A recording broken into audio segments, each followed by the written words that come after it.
Matt, a few weeks back, I know you talked about what the differences were between the last time you were in League One and now, a bit older and wiser now, with the greatest respect, but what have you kind of picked up on over the last few weeks as the teams acclimatised more? What's been your own view on it? I think, we're developing as a team. Obviously, we're not the finished product. There's always areas to improve. But I think we are improving. There's still, obviously, times in games where we have to kind of suss out what kind of game plan we need to kind of implement at the time. But, I think we're doing well, developing well. And hopefully we can keep this development going and pick up more results in the league. I suppose that's the key thing, isn't it? Because even though you might get a good result somewhere, you know that next week's probably going to be even tougher, the week after that. So it's a matter of constant improvement. You can never afford to rest. Yeah, definitely not. Obviously, there's quality teams in the league. Like I said, we rewind about 10 years ago in League One to now. The quality in League One's ridiculous at some stages with the players in it. Obviously, we travelled to Oxford. They made the playoffs last season. There's not an easy game at all. And it's obviously the quality in League One. You can tell sometimes, definitely. That shows you as well, doesn't it, that it's not just the big names that can be the real dangers in this league. A team like Oxford, who you wouldn't put up in that top four bracket, again with the Sheffield Wednesdays and the Ipswiches, got to the playoffs last year. So there is, in essence, no team that you look at and go, well, on paper, we should beat them, because everybody's capable of getting up into that top end. Yeah, definitely. Obviously, like I said, whenever I've looked at the fixture list, there's no easy game, and you can't take your foot off the gas, really. You have to be on it every game, and hopefully we can do that on Saturday and pick up a result. How do you look after yourself? Because when the demands of the midweek games and the training, and do you go home and just put your feet up, or do you try and just kind of mentally detox? How do you deal with all that?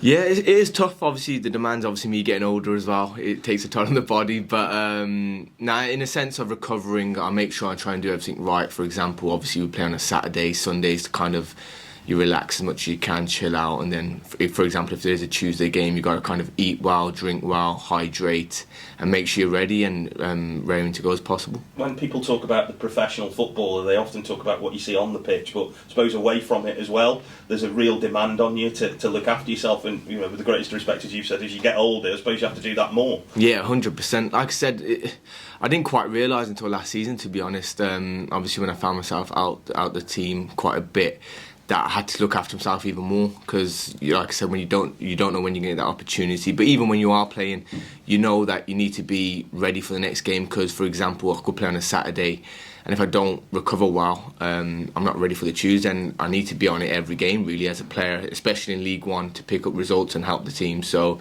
it is definitely a massive impact. As much as you see on the pitch, off the pitch is equally as important. Have you kind of got used to it now, though, with Darryl, just how he manages the team, that one week you could play really well and score, and the next week you find yourself on the bench? You kind of got used to that now? Yeah, definitely. Obviously, we've got a talented squad, so we all know how the gaffer works, and look, it's worked for him his whole career. He's had a good management career, so we all know how the gaffer works, and we're all kind of on the same page with that. And again, when you get older, do you kind of understand that a little bit more than when you're younger and you roar and you want to know why you're not playing every week? Yeah, definitely. Obviously, every player wants to play, don't get me wrong. I want to play every game regardless. I'm sure every other player is like that, but like I said, we all know how it kind of works here, and we're all on the kind of same hymn sheet, so we're all ready to help the team. And just finally then, I saw that the club, when your birthday was the other week, just put up the playoff goal.